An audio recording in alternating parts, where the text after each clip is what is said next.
फातिमा जना पाकिस्तान की तारीख की एक अजीम और बाहिम्मत खातून थीं। वो सिर्फ कायदे आज़म मोहम्मद अली जना की बहन ही नहीं, बल्कि तहरीक पाकिस्तान की एक मजबूत सुतून भी थीं। लोग उन्हें मोहब्बत से मादरे मिल्लत कहते थे, क्योंकि उन्होंने अपनी पूरी जिंदगी कौम की खिदमत में गुजारी। फातिमा जना 31 जुलाई 1893 को कराची में पैदा हुई। उनके वालिद जना पूंजा एक कामयाब ताजिर थे और वालिदा मुट्ठीबाई एक नेक दिल खातून थीं। बचपन से ही फातिमा जना निहायत ज़हीन, संजीदा और बाहिम्मत थीं। उन्हें तालीम हासिल करने का बहुत शौक था। उस दौर में लड़कियों की तालीम को ज्यादा अहमियत नहीं दी जाती थी, मगर फातिमा जना ने हिम्मत नहीं हारी। उन्होंने अपनी पढ़ाई जारी रखी और आला तालीम हासिल की। बाद में वो एक कामयाब डेंटिस्ट बने।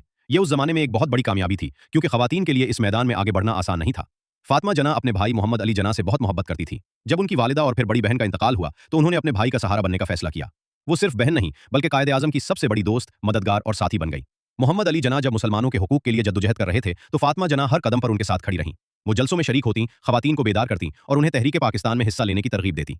वो समझती थीं कि एक मजबूत कौम बनाने के लिए खवातीन का किरदार बहुत जरूरी है।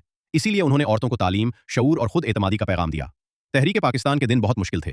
मुसलमानों को अपने हुकूक के लिए मुसलसल जद्दोजहद करना पड़ रही थी। फातिमा जना ने हिम्मत, सब्र और कुर्बानी के साथ इस जद्दोजहद में हिस्सा लिया। आखिरकार 14 अगस्त 1947 को पाकिस्तान आज़ाद हो गया। ये वो दिन था जब लाखों लोगों का ख्वाब पूरा हुआ। फातिमा जना के लिए यह खुशी का लम्हा था, क्योंकि उन्होंने अपने भाई के साथ मिलकर इस ख्वाब को हकीकत बनते देखा। पाकिस्तान बनने के बाद भी उन्होंने अवाम की खिदमत जारी रखी। कायदे आज़म की वफात के बाद फातिमा जना ने कौम को तनहा नहीं छोड़ा। वो अवाम के हुकूक, इंसाफ और जमहूरियत के लिए मुसलसल आवाज़ उठाती रहीं। उन्होंने हमेशा सच का साथ दिया।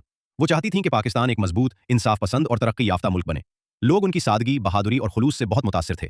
इसीलिए पूरी कौम ने उन्हें मादरे मिल्लत का खिताब दिया। फातिमा जना ने साबित किया कि एक औरत भी न सिर्फ अपने घर बल्कि पूरी कौम की तकदीर बदल सकती है। उनकी जिंदगी हर लड़की के लिए एक मिसाल है कि तालीम, हिम्मत और सच्चाई के साथ इंसान बड़ी कामयाबियां हासिल कर सकता है। 9 जुलाई 1967 को फातिमा जना दुनिया से रुखसत हो गईं, मगर उनकी खिदमात, कुर्बानियां और यादें हमेशा जिंदा रहेंगी। आज भी जब पाकिस्तान की तारीख पढ़ी जाती है तो फातिमा जना का नाम इज्जत, हिम्मत और खिदमत के साथ लिया जाता है।